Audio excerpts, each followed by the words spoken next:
क्या आपने कभी सोचा है कि देवता अमर कैसे बने? हिंदू पौराणिक कथाओं में एक अद्भुत कहानी है जो इसे समझाती है। यह एक ऐसी कथा है जिसमें दुश्मनों के बीच सहयोग, ब्रह्मांडीय शक्तियां और ऐसे खजाने हैं जिन्होंने पूरे ब्रह्मांड को आकार दिया। यह है समुद्र मंथन की कथा, महासागर के महान मंथन की कहानी। मेरे साथ बने रहिए, क्योंकि आज हम प्राचीन भारतीय परंपरा की सबसे रोचक कथाओं में से एक की यात्रा करेंगे। बहुत समय पहले देवताओं, जिन्हें देव कहा जाता था, की शक्ति और अमरता कम होने लगी थी। महान ऋषि दुर्वासा ने देवराज इंद्र को श्राप दे दिया था, क्योंकि इंद्र ने उनका अपमान किया था। इस श्राप के कारण देवताओं ने अपनी शक्ति खो दी और जल्द ही राक्षस, जिन्हें असुर कहा जाता है, तीनों लोकों पर हावी होने लगे। देवता भगवान विष्णु के पास गए, जो ब्रह्मांड के पालनहार हैं, और उनसे मदद मांगी। विष्णु जी ने उन्हें अमृत के बारे में बताया, अमृता का अमृत जो क्षीर सागर के गहरे में छिपा था। लेकिन इस अमृत को प्राप्त करने के लिए एक असंभव कार्य करना होगा। पूरे दूध के समुद्र का मंथन करना होगा। असंभव योजना, लेकिन देवताओं के पास इतनी शक्ति नहीं थी कि वे अकेले इतने विशाल समुद्र का मंथन कर सकें। भगवान विष्णु ने एक चौंकाने वाला सुझाव दिया। उन्होंने कहा कि देवताओं को अपने कट्टर दुश्मनों असुरों के साथ मिलकर काम करना होगा। यह सुनकर देवता हैरान रह गए। देवताओं ने असुरों के पास जाकर उन्हें अमृत प्राप्त करने का प्रस्ताव दिया। असुर भी अमृता चाहते थे, इसलिए उन्होंने इस अस्थायी गठबंधन के लिए सहमति दे दी। दोनों पक्ष इस बात पर सहमत हुए कि अमृत को आपस में बांटा जाएगा। अब सवाल था, इतने विशाल समुद्र का मंथन कैसे किया जाए? इसके लिए उन्हें एक मथानी और एक रस्सी की जरूरत थी। मंथन की तैयारी देवत, आओं और असुरों ने मिलकर मंदराचल पर्वत को उखाड़ा और उसे मथानी के रूप में इस्तेमाल करने का निर्णय लिया। लेकिन इस विशाल पर्वत को समुद्र में ले जाना और स्थिर रखना एक बड़ी चुनौती थी। भगवान विष्णु ने कूर्म अवतार यानी कछुए का रूप धारण किया और समुद्र की गहराई में जाकर अपनी पीठ पर मंदराचल पर्वत को टिका दिया। इस तरह पर्वत को एक मजबूत आधार मिल गया। अब रस्सी की जरूरत थी। इसके लिए वासुकी नाग, सर्पों के राजा को मनाया गया। वासुकी नाग ने सहमति दी और अपने शरीर को रस्सी के रूप में मंदराचल पर्वत के चारों ओर लपेट दिया। असुरों ने वासुकी के फन वाले सिर को पकड़ा और देवताओं ने उनकी पूंछ को पकड़ा, और इस तरह महान मंथन शुरू हुआ। मंथन का आरंभ जब देवता और असुर दोनों ओर से वासुकी नाग को खींचने लगे, मंदराचल पर्वत घूमने लगा और समुद्र मंथन शुरू हो गया। यह एक विशाल और शक्तिशाली प्रक्रिया थी।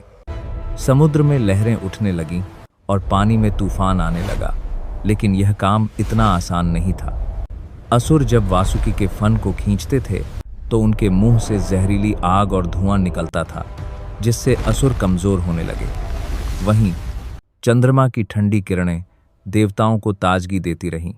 मंथन जारी रहा घंटों, दिनों तक, और फिर समुद्र से अद्भुत चीजें निकलने लगीं। 14 रत्नों का उदय। समुद्र मंथन से कुल 14 रत्न निकले, हर एक अपने आप में अनूठा और शक्तिशाली। सबसे पहले निकला हलाहल, एक भयंकर विष जो इतना शक्तिशाली था कि वह पूरे ब्रह्मांड को नष्ट कर सकता था। सभी देवता और असुर डर गए। किसी में इस विष को संभालने की हिम्मत नहीं थी।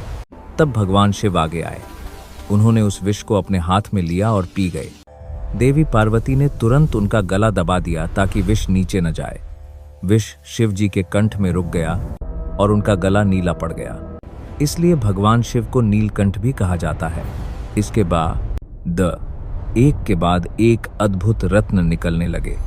कामधेनु, दिव्य गाय जो कोई भी इच्छा पूरी कर सकती थी।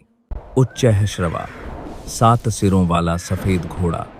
ऐरावत, सफेद हाथी जो इंद्र का वाहन बना। कौस्तुभ मणि, एक दिव्य रत्न जो विष्णु के गले में चमकने लगा। फिर निकली कल्प वृक्ष, इच्छा पूर्ण करने वाला वृक्ष। रंभा, अप्सराओं में सबसे सुंदर। वारुणी, शराब की देवी। पारिजात, स्वर्ग का दिव्य फूल। लक्ष्मी, धन और समृद्धि की देवी। जो विष्णु की पत्नी बनी।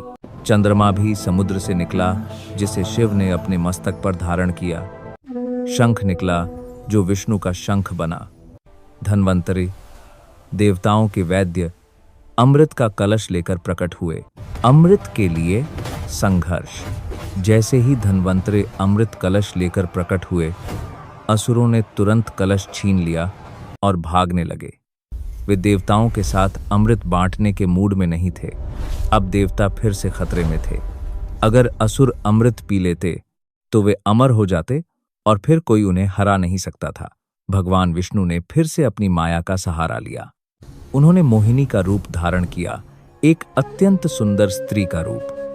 मोहिनी की खूबसूरती देखकर असुर मंत्रमुग्ध हो गए। मोहिनी ने असुरों से कहा कि वह अमृत का न्यायपूर्ण बंटवारा करेगी। असुर उनकी सुंदरता से प्रभावित होकर मान गए। मोहिनी ने देवताओं और असुरों को अलग अलग पंक्तियों में बैठाया। चालाकी से मोहिनी ने पहले सभी देवताओं को अमृत पिला दिया। जब तक असुरों को समझ आता, सारा अमृत देवताओं ने पी लिया था। राहु और केतु की कहानी। लेकिन एक असुर था जिसका नाम था राहु। वह बहुत चालाक था। उसने देवताओं की पंक्ति में जाकर देवता का रूप धारण कर लिया। सूर्य और चंद्र देव ने उसे पहचान लिया और भगवान विष्णु को बता दिया। जैसे ही राहु ने अमृत अपने मुंह में डाला, विष्णु ने अपने सुदर्शन चक्र से उसका सिर काट दिया। लेकिन तब तक अमृत राहु का एक गले से नीचे नहीं उतरा था, इसलिए उसका सिर अमर हो गया। उसका धड़ भी अलग हो गया। सिर को राहु कहा गया और धड़ को केतु। आज भी ज्योतिष में राहु और केतु को ग्रह माना जाता है और कहा जाता है कि वे सूर्य और चंद्रमा से बदला लेने के लिए उन्हें ग्रहण लगाते हैं। महान युद्ध 12-0-13-0। जब असुरों को पता चला कि उन्हें धोखा दिया गया है तो वे क्रोधित हो गए। देवताओं और असुरों के बीच एक भयंकर युद्ध शुरू हो गया। लेकिन अब देवताओं ने अमृत पी लिया था। वे फिर से शक्तिशाली और अमर हो गए थे। उन्होंने असुरों को हराया और अपना स्थान स्वर्ग में वापस पा लिया। कथा का सार। समुद्र मंथन की यह कथा हमें कई महत्वपूर्ण सबक सिखाती है। पहला, सफलता पाने के लिए कभी कभी हमें अपने दुश्मनों के साथ भी सहयोग करना पड़ता है। देवताओं और असुरों ने अपनी दुश्मनी भुलाकर एक साथ काम किया। दूसरा, हर अच्छी चीज पाने से पहले कठिनाइयां आती हैं। अमृत से पहले हलाहल विष निकला। जीवन में भी सफलता से पहले चुनौतियां आती हैं। तीसरा, बुराई को नष्ट करने के लिए कोई ना कोई बलिदान देना पड़ता है। भगवान शिव ने विष पीकर पूरे ब्रह्मांड को बचाया और अंत में धैर्य और मेहनत का फल मीठा होता है। देवताओं ने हार नहीं मानी, मंथन करते रहे और अंत में उन्हें अमृत मिला। समापन।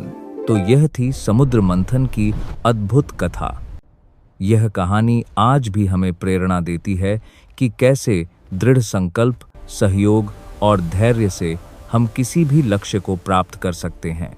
अगर आपको यह कहानी पसंद आई तो वीडियो को लाइक करें, चैनल को सब्सक्राइब करें और घंटी के बटन को दबाना न भूलें ताकि आपको ऐसी और भी रोचक कथाएं मिलती रहें। अपने विचार कमेंट में जरूर बताएं। धन्यवाद।